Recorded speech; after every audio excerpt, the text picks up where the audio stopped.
The Phantom Jet, the mystery of Boeing. 727 N844AA. On May 25, 2003, at the edge of dusk, a massive Boeing 727 sat on the tarmac of Quatro de Fevereiro Airport in Luanda, Angola. It was a giant of the skies, modified, gutted, and fitted with massive internal tanks capable of holding 50,000 liters of diesel fuel. It had been grounded for over a year, tangled in legal battles, unpaid fees, and mechanic issues. Then, without warning, it came to life. The aircraft did not request clearance from the control tower. It did not turn on its navigation lights. Its transponder, the device that broadcasts the plane location to the world, was abruptly killed. 2 men were on board. Neither of them was a qualified commercial captain. The jet wobbled down the runway, took off into the fading twilight, turned west toward the vast, dark expanse of the Atlantic Ocean, and vanished off the face of the Earth. No wreckage, no emergency signals, no trace. This is the story of Boeing N844AA, one of the most terrifying, baffling, and dangerous aviation mysteries in modern history. To understand how a 200-foot commercial jet vanishes into thin air, we first have to understand what this aircraft actually was. Tail number N844AA started its life in 1977 as a reliable passenger airliner for American Airlines. For over 2 decades, it flew millions of miles. But by 2001, it was retired and sold to an aerospace company based in Miami. From there, its life took a shady turn. The plane was flown to Angola to support diamond mining operations. Its interior seats were ripped out and replaced with giant fuel bladders. It was transformed into a flying tanker, carrying high-grade fuel to remote airstrips deep inside the African wilderness. By mid-2002, however, the venture crumbled. The plane was stranded at Luanda Airport. It sat idle under the tropical sun for 14 months, collecting dust rust and over $400,000 in unpaid airport fees. Enter 2 men tasked with getting the bird flight ready again, Ben Charles Padilla and John Michael Mutantu. Ben Padilla was a 52-year-old American flight engineer and mechanic.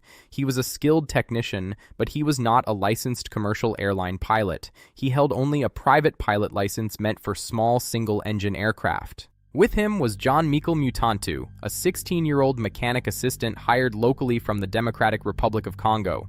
John did not even speak fluent English, and he had 0 flight training. Here is the technical reality. A Boeing 727 is a complex, heavy 3-engine jet. Operating one requires a minimum crew of 3 highly trained professionals. Yet on the evening of May 25th, only 2 men stepped aboard. Around 5 p.m., the 3 massive Pratt & Whitney engines roared to life. Air traffic controllers in Luanda looked out their windows in shock. No flight plan had been filed. No communication had taken place. The controllers desperately radioed the cockpit.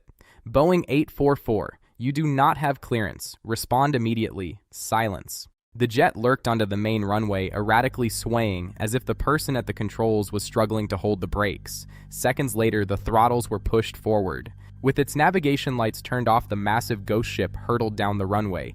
It lifted into the sky, barely clearing the perimeter fencing, and banked sharply. It headed directly out over the dark waters of the Atlantic Ocean. Moments later, its transponder signal went cold. The jet vanished. Now remember the timing. May 2003. This was less than 2 years after the September 11th terrorist attacks. The idea that a 100-ton jet filled with fuel was stolen ignited massive alarm bells in Washington, D.C. Within hours, the CIA, the FBI, and the NSA launched a global manhunt. American spy satellites swung over the African continent. Reconnaissance aircraft scanned every runway jungle strip and hidden airfield. The fear was real. Was this stolen to be used as a flying bomb? Despite the massive intelligence apparatus, not a single trace was found. Investigators are left with 3 main theories. Theory 1, the fatal crash. Taking off at night without clearance is near suicidal for an inexperienced crew. Experts believe they suffered a catastrophic mechanical failure or spatial disorientation shortly after takeoff, crashing into the deep waters of the Atlantic. Theory 2, the black market heist. Was this an inside job?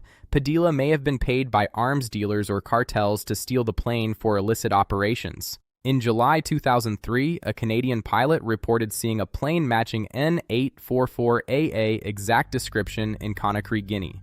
But when international agents raided the airport, the lead went cold. Theory 3, hijacking and foul play. Padilla family believes he was ambushed and forced at gunpoint by mercenaries to fly the aircraft against his will. Years after the incident, the FBI officially closed its investigation without reaching a definitive conclusion. Ben Padilla and John Mutantu were never seen again. Their families were left without answers, without closure, and without bodies to bury.